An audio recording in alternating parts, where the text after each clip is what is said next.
Halo semuanya, selamat malam. Perkenalkan kami dari kelompok 4 dari 06 SAKM 004. Di sini kami akan menjelaskan tentang desain sistem pengendalian manajemen atau desain SPM. Nah, silakan simak videonya.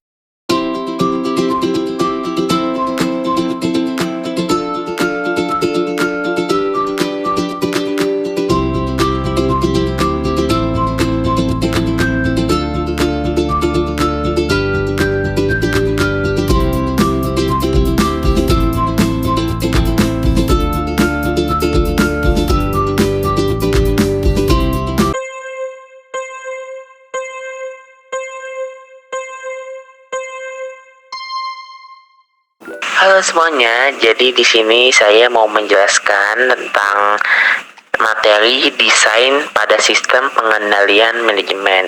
Nah, sebelum saya menjelaskan tentang apa itu desain dalam sistem pengendalian manajemen, saya akan menjelaskan terlebih dahulu apa sih itu desain. Nah, desain adalah sebuah proses dalam menciptakan struktur ataupun sistem dan proses untuk menciptakan tujuan organisasi. Nah, lalu kita masuk ke dalam apa sih isu sistem pengendalian manajemen? Nah, sistem pengendalian manajemen atau yang biasa disebut dengan SPM adalah suatu sistem yang dirancang untuk membantu organisasi dalam mencapai tujuannya dengan cara mengarahkan dan mengontrol kinerja organisasi. Nah, SPM atau sistem pengendalian manajemen merupakan suatu proses yang sistematis dan terstruktur untuk membantu, memantau, mengevaluasi, dan mengoreksi kinerja dalam sebuah organisasi. Nah, kita masuk ke dalam desain sistem pengendalian manajemen. Apa sih itu? Nah, desain sistem pengendalian manajemen atau SPM adalah suatu proses menciptakan struktur dan proses untuk mengarahkan dan mengontrol organisasi dalam mencapai tujuannya. Nah, kita langsung masuk ke komponen dalam desain sistem pengendalian manajemen. Yang pertama itu ada tujuan. Yang pertama yaitu ada meningkatkan efisiensi dan efektivitas. Nah, desain sistem pengendalian manajemen bertujuan untuk meningkatkan efisiensi dan efektivitas organisasi dalam mencapai tujuannya. Yang kedua, ada meningkatkan kinerja. Nah, desain sistem pengendalian manajemen bertujuan untuk meningkatkan kinerja organisasi dengan memantau, mengevaluasi, dan mengoreksi kinerja. Selanjutnya yang ketiga yaitu meningkatkan kepuasan pelanggan dan stakeholder. Nah, desain sistem pengendalian manajemen bertujuan untuk meningkatkan kepuasan pelanggan dan stakeholder dengan menyediakan layanan yang berkualitas. Yang keempat, meningkatkan keunggulan kompetitif.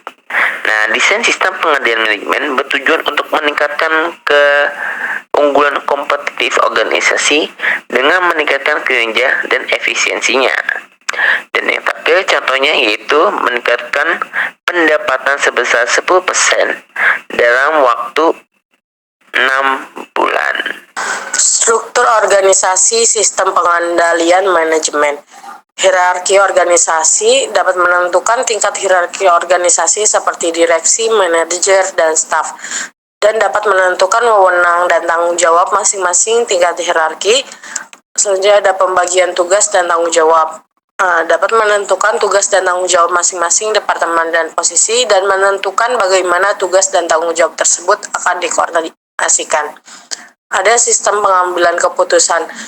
Yang pertama adalah menentukan bagaimana keputusan akan diambil dalam organisasi. Yang kedua, menentukan siapa yang memiliki wewenang untuk mengambil keputusan.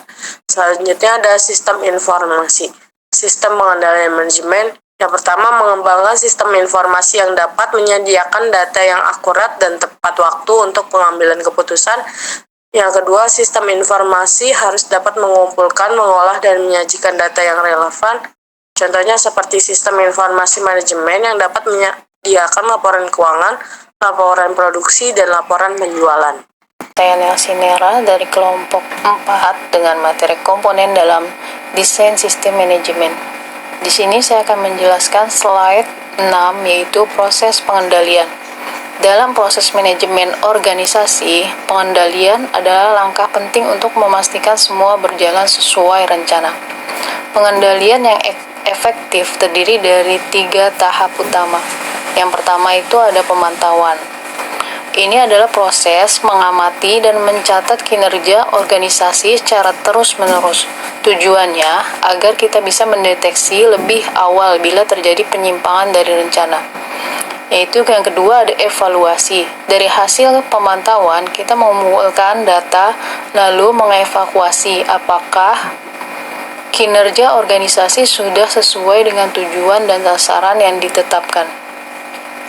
Lalu yang ketiga ada koreksi. Jika ada ketidaksesuaian, maka perlu dilakukan tindak korektif. Langkah ini penting agar organisasi bisa kembali ke jalur yang tepat dan terus bergerak menuju hasil yang optimal. Untuk selanjutnya di slide ke-7 dari komponen dalam sistem pengendalian manajemen yaitu ada indikator kinerja. Indikator kinerja adalah alat ukur yang digunakan untuk menilai sejauh mana suatu tujuan atau sasaran telah tercapai. Agar efektif, indikator kinerja harus memenuhi 3 kriteria utama, yaitu spesifik, dapat diukur, dan relevan dengan tujuan organisasi. Misalnya, jika tujuan organisasi adalah meningkatkan pendapatan, maka indikator kinerja yang bisa digunakan antara lain jumlah penjualan, nilai penjualan, dan pertumbuhan penjualan dari waktu ke waktu. Dengan indikator yang jelas dan tepat sasaran, organisasi dapat memantau kinerja secara objektif dan mengambil keputusan berdasarkan data yang akurat. Halo semuanya, di sini saya akan menjelaskan tentang komponen dalam desain sistem pengendalian manajemen. Nah, sebelum saya menjelaskan tentang komponen dalam desain sistem pengendalian manajemen, di sini juga ada sistem pengukuran. Yang pertama itu mengembangkan sistem pengukuran yang dapat mengukur kinerja organisasi secara akurat. Dan yang keduanya, sistem pengukuran harus dapat mengumpulkan data yang relevan dan menyajikan laporan yang akurat. Di sini juga ada contohnya, sistem pengukuran yang dapat mengukur kinerja keuangan, kinerja produksi, dan kinerja penjualan. Nah, di sini saya akan menjelaskan tentang komponen dalam desain sistem pengendalian manajemen. Di sini ada sistem insentif. Yang pertamanya itu mendesain sistem insentif yang dapat memotivasi karyawan untuk mencapai tujuan organisasi. Dan yang keduanya, sistem insentif harus dapat memberikan penghargaan yang adil dan relevan dengan kinerja karyawan. Di sini juga ada contohnya, sistem insentif yang dapat memberikan bonus kepada karyawan yang mencapai target penjualannya.